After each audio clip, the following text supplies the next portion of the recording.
What's up, my peoples? I'm Gandhi, joined by Maven. Maven, I even made you your own special graphic. Seriously? Well, I didn't make it. Diesel made it for you. But yeah, Well, I even got your little Twitter handles I'm down at the gonna bottom. I'm gonna open it up here so I can Yeah. see how glorious this looks. I mean, it doesn't look like glorious. I mean, it doesn't look bad. Well, Diesel made it, so I guess I don't know really what I expected. Let's see here. But so this is episode 33, and today Jesus Christ, Ghost just keeps calling me on Skype. What does he want? I don't know. He probably wants to talk about Forge or something. You know Oh, my webcam is awful. what I'm saying. Dude, I've never hopped on here before. Why is it so bad? I don't know. What kind of computer do you have, my man? Or what kind Oh, I'm running this on my laptop. All right. Well, today, I think it's time we get into it. What do you think? You think That works. I just never looked at this before live, and I'm going to be buying it. Actually, you can buy me a webcam. That'll work. Oh yeah. I got you, buddy. I got you. As soon as my first Twitch check comes, I'll mail you one. But then then you're obligated to do these kind of things with me, right? Like, I'll do it. I mean, you I'm have in. to. There's no nothing anymore. You're obligated. But so today we're gonna talk about team changes. I think the main thing about team changes is that everyone is kind of on the fence with them. I know you're personally against them, but a lot of people are on the fence with them, and they don't know whether or not team changes are a good thing or a bad thing for the community. So if you want to start, feel free. But if not, I'll go ahead. No, I can start. I know we've talked before on this topic and have pretty, I believe, differing opinions. I know it didn't, for whatever reason, when I used to play Halo and go to events, it didn't really bother me as much then, but when I kind of took a step back and only watched from a, I guess, public/viewer point of view and tried to follow, like, the end of Halo 2 and Halo 3, I always found it extremely obnoxious how many team changes there were. It seemed like after every single event, every single team was changing, and I don't like it at all. It drives me nuts. I think you're a little bit on the other side, and I know esports hasn't gotten to the point where people have contracts and like major sports where trading there's types of penalties or there's money involved. I know it's not to that point yet, but because of that, I think it's a little too easy to just switch and swap whenever you want, and I'm not a fan. Well, MLG used to do things like around the playoff times. There was a couple seasons where, you make the playoffs, an event out from the Nationals, so you did playoffs in the Nationals, and then whatever team you made it through your playoffs with, whatever the placing was, let's say you got top 16, but your team was only in the top 6, you had to stay on that team for the Nationals, right? So they tried to put little things in there to, promote teams not changing, but to stay on the same topic as you, to be against it, because the more I think about it, I kind of realize that it is like it's a hindrance, right? But I can see why you do it. But one of the big things that a lot of people don't realize is that in this scene, Status Quo was able to get Red Bull because they stayed together for as long as they did. And the big thing about this scene is that if you're able to stay together as a collective and you're able to brand yourself, it's much easier to pitch yourself as a foursome who's going to stick together that a company can get behind than a guy who bounces from team to team every single event. Yeah, like you said, the word you used the good word there, branding. I mean, that's a big part of it with sticking together. I mean, the reason I guess it bugged me is, you and I have been following Halo and Halo a lot longer than most, and I know for me, Final Boss was just. I mean, well, before Final Boss, STK, like, you at least had some continuity. There were minor changes, but for the most part, I mean, you had a core group there, well, primarily because the Ogres that stayed together, and it was easy to become a fan of a team and, constantly follow them, but now it's almost to the point where, I don't know, you really are more a fan of players, I think, than you are actual teams.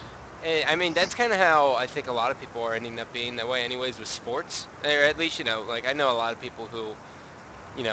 like me, for example, I don't like basketball at all, but, I have no team because the Wizards are just the worst thing on the face of this earth. But, I'll watch, like, a Kobe Bryant play. Like, I'll watch, like, a Kevin Durant play, in the playoffs. You know what I mean? So, I'm pretty much that way, too. I think it's partially to do with fantasy sports have been a big part of that for me, especially football. Like, I could give two shits about any NFL team because I'd be rooting against my team every week because of fantasy. So, yeah. But so on the same thing though, the big thing in the Halo scene and the big thing across all scenes is that people kind of, and it's really just like a problem with like society as a whole, right? People want that instant gratification. They think, that as soon as they make a team change, like, they think they're going to get a better team. And they're like, oh my God, I got 7th, 8th, I'm breaking up. Like, look at Adventure Time, man. Adventure Time completely disbanded. And I know, like, that's like an average one, right? Like, it's a very, it's kind of out there because I know one of the guys couldn't make one of the upcoming events like Knoxville. So I can understand that part too. But, they got 7th, 8th, and they're getting progressively better.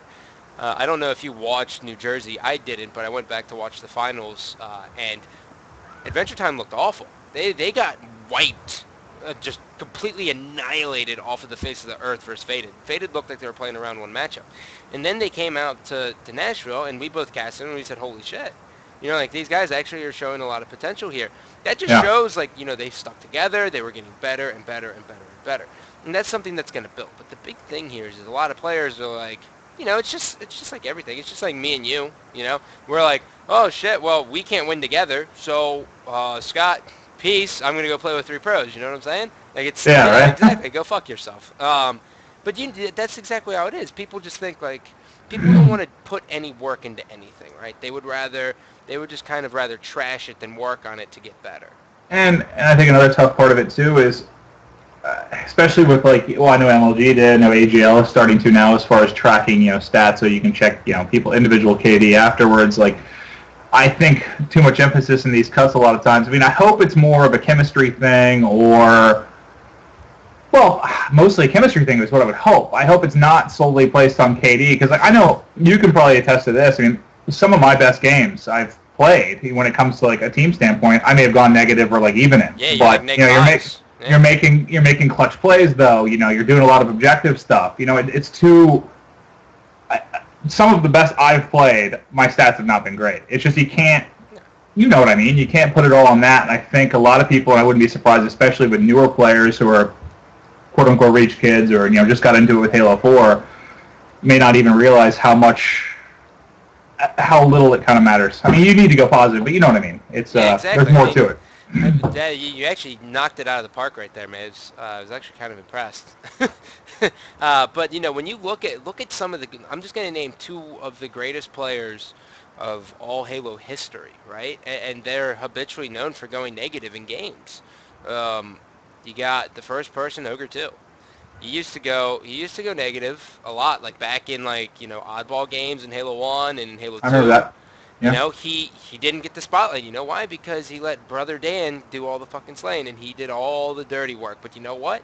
The games that when Tom went off, everyone said, holy shit, he's the best player, hands down, right? Like, when Yeah. Tom went off, it was scary in Halo 1. Like, I'll never forget that Wizard capture the flag game where he just kept throwing the flag out at Nationals, and he was just killing everyone. He had like a running right in like 2 minutes. And then on the other spectrum, you have Dave Walsh. There was events where Walsh looked like he was fucking lost. That I was playing against him, just lost. Like, he's like trapped out in the open in Beaver Creek, and you're like, what the hell is this guy doing? And then meanwhile, you have, and he dies, and then meanwhile, like Karma rotates around Portal, right? And he comes out on the other side, and out comes 2 ogres from the portal, and they fucking push, and they take back red base. And like, those selfless sacrifices are something that's going to be there. And if you don't have that on your team, that's when you're screwed.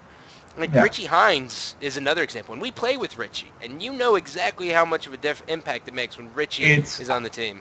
I think he benefits us more than, I mean, we'll play with, we play with everyone at this point, but even, I mean, Ola, formal, you get people that are a little more Slayer focused, and I still think, yeah, I mean, at least it seems the best we'll do sometimes is when we have Hines, because he's just, yeah, he's better than us, and yeah, he'll slay better too, but he's just, dude, he's smart, man, and he just always makes the right play, it seems like, and you can't put enough stock in the quote-unquote making the right play. I mean, it's...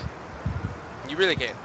And And so now looking, I know we've kind of like beat it into the ground of like, oh, fuck team changing, right? But so looking at it from another perspective, which is something that this is kind of how I learned to accept it back when I used to be a caster. So being a caster, well, I still am a caster, but being a caster for MLG.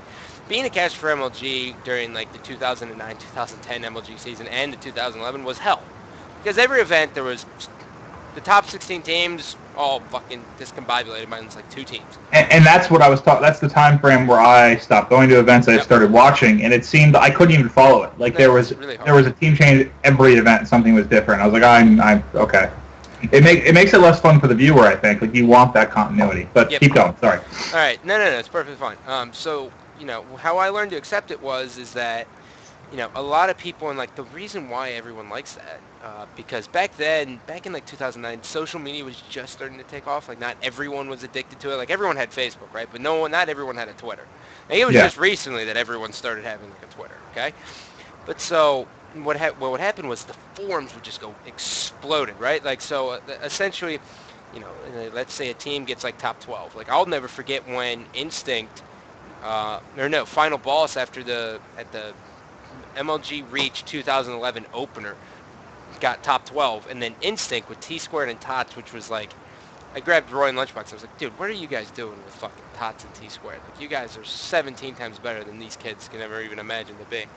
And they get 5th, 6th. I'll remember after that event, I was like, you know what? I think we're going to see a God Squad. I said, I think we're going to see Ola Ogre 2, Roy and Lunchbox.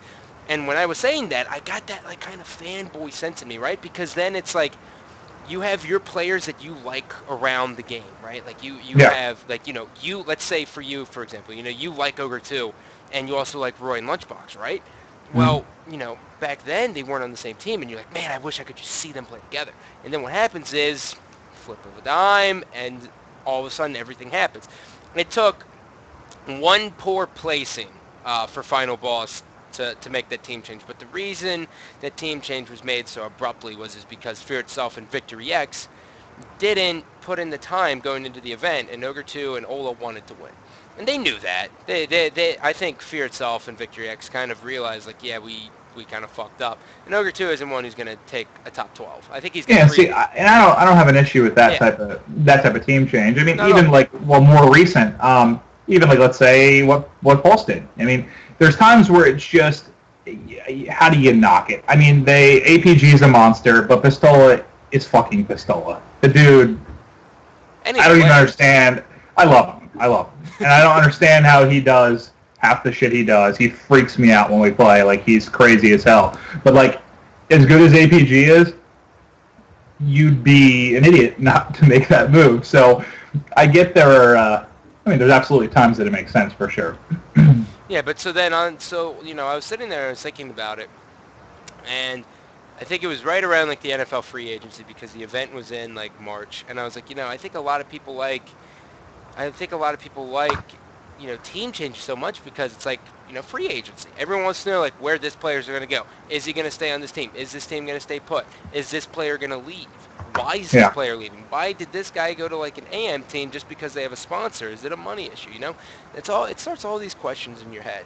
But now that like to go back to a personal instance here, I mean, when I was in 2005, I kind of kept, I had like a core of people, and then at the end of 2005, it was me, Shockwave, Karma, and Strongside, and we had that team for Chicago Nationals, opener Anaheim. Yeah, I was going to ask you how many events you had. We were probably a part of that team, and then Chicago. So what is that? That was like, we were part of that team for 7 events, right? We got multiple thirds, or we got 2 thirds and multiple seconds. And what you just listed, by the way, is like unheard of. I mean that. Yeah. Well, there was also a lot of events back then too. Yeah, true, but that still. Yeah, but even back then. No, go ahead. Go. Back then, like, you having that many events in a row is, I mean, that's awesome. That's why I was one of your biggest fans at the time, because I don't know, like we've said multiple times, it's more fun to root for a team. It is. Than it is to just root for players. It is, and then we made that switch for Ghost Yami after Strong. Like I ended up like hating Strong. Like I didn't want anything to do with the fucking guy. But he made a terrible play, and I never let him live down. And then we got on a call afterwards. We gave him the boot, and we picked up Ghost Yami. It was between him and Defy. And we held on to Ghost for, we won out the national championship. We finished out 07 season, and then I got dropped in 2008. But, like, I think that the key that a lot of teams miss is that, you have your core, right? And You have to look at it much bigger. Like, yeah, I remember someone saying something like Optic Gaming's going to make more money than everyone else in Call of Duty because, well, besides like Farico, because obviously they're winning events, so they're not breaking up. But they're going to be able to make so much money because, they're branded as a team. Like, they're not worried. Obviously, they're gunning for first, right? Yeah, But if they take a fifth, sixth, and they're getting sponsor money, like, you kind of take that hit, you know? I know what you mean. It's like Yeah, you should be willing to take that hit to brand yourself, to be I like mean, yeah. posterized. Everybody wants to win, obviously, but yeah, the branding yourself part of it. I don't know the figures, and I don't know how the money works Yeah, exactly in those situations, but it's a big part of it. In Halo, in the NBA, and whatever, I mean, branding yourself is a big part of it. yeah, for sure. And plus, like the other thing about that is, when you're with these players for so long, like I mean, Karma, Ghost, and Shockwave ended up being like really, really good friends of mine, right? And obviously Shockwave. I mean, I've been playing with the guy. Ended up playing with the guy for what, fucking 4 years, Yeah, yeah. 3. So it's so much better to win with your friends than it was to get, Well, get. how much easier is the game, like, when you're having fun, when Oh there's my like a god. positive attitude, when you're enjoying yourself? I mean, some people can deal with the negativity and the bitching while you're playing, but I don't know myself. It's a lot more fun, and the game's a hell of a lot easier when you're enjoying yourself. So that's why tonight we're gonna kick it old school. We are kicking it old school, huh? We may not win a game, but I'll tell you what, I'm gonna be pounding vodka, and it's gonna be glorious. You went out and got Sir Vladimir. I haven't been drinking at all lately, so I figured, I might as well Well, treat dude, myself. you were on like a Dark Souls binge, man. Yeah, it What was. was that? What did that binge end up being over the course of like what was it, 5 days? It was 4 days, well, 3.5 really, and it was Okay. 46 hours it took me to beat it. You're a fucking lunatic.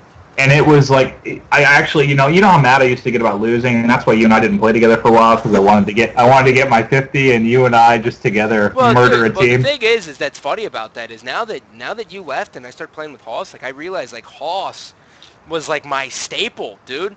Like Hoss is Hoss, my staple because he keeps me alive. So yeah, I'm Hoss is able to great, do dude. better. Yeah, So we're gonna rape it you were tonight. the problem this whole Oh, I'm time. terrible. I'm terrible. But I got raped. I mean, if you don't know much about Dark Souls, I mean, it's basically the hardest game of the last 10 years. And I just got fisted in my ass for 3.5 days. So I really don't care if we lose 100 games in a row tonight. I'm done. I don't care. Is it worth picking up and like streaming it or no? Oh, yeah, I mean, I got a ton of people messaging me to stream it while I was playing. I would watch you play it. I mean, Day 9 played it, and he basically rage quit. I mean, he did not get far. Um, it's bad, dude. Like the one guy I played with, the only reason I could beat it is I had somebody kind of helping me get through it. Dude, that's like your MO. Everyone's kind of Yeah, figured you out I need. about that. Yeah, You just I seek need out carry. monsters. Well, no, he wasn't a monster. He's a friend of mine, but he knew the deal. Like, I can't really get into single player games. Like, I need the co-op experience, like someone to chat with while I play. And he's like, "Well, just come play with me. I'll help you out." And like, we still took like 3.5 hours to beat a boss sometimes. And like, if I never would have played it by myself. Put it that way. But I would love to watch you try. It would be amazing. That bad, huh? Oh, it's that bad. Yeah, you might last. I think you'll probably last less than 2 hours before you quit. I bet you less than 20% of the people that buy it beat it. If that. It's absurd. All right. Well, So we're back on gonna. our topic now that we. Well, we're kind of done with it. I Oh, guess okay. like the general consensus here, man, because I want to keep this short and sweet because a lot of people kind of have their own opinion on team changes. I Yeah, yeah. think the general opinion here is like if something's working and you're getting progressively better, don't change at Yeah. all. Like It's don't change it. 99. I mean, obviously, you want to look for what's best out there, but sometimes you if you settle, and I know settling sucks and it's awful to even talk about in a lot of scenarios, but like if you settle with the team, like I mean, we kind of settled with Carbon in 2007. Like we settled down, and then like we were able to clinch out the second place at nationals after getting 2 fourths back to back. So it's like if you can come together, it's a much better, it's much more rewarding than just being like fuck it, we're dropping you, let's pick you Yeah. up. unless you have someone that's really like dragging morale down or Yeah. just a real dickhead, Like then me. that's understandable. But 99.9% of the time, you're rolling the dice. I mean, unless the .01 is when you pick up Pistola, but like it's I don't know, it's a gamble, man. I mean, just look through sports history. I mean, look at NBA, NFL, anything. Like when you make a big trade like that for any kind of superstar. I mean, well, look at the Lakers this year. They make that gamble on Dwight Howard. They looked awesome. Yeah, awesomely terrible. It's just it's a roll of the dice. Yep. All right, well, make sure to follow us on Twitter. This is going up on YouTube as always. And tonight, 8 o'clock, Team Carbon V2 featuring Pistola coming in hot. Ooh, Be there. I'm ready. Peace.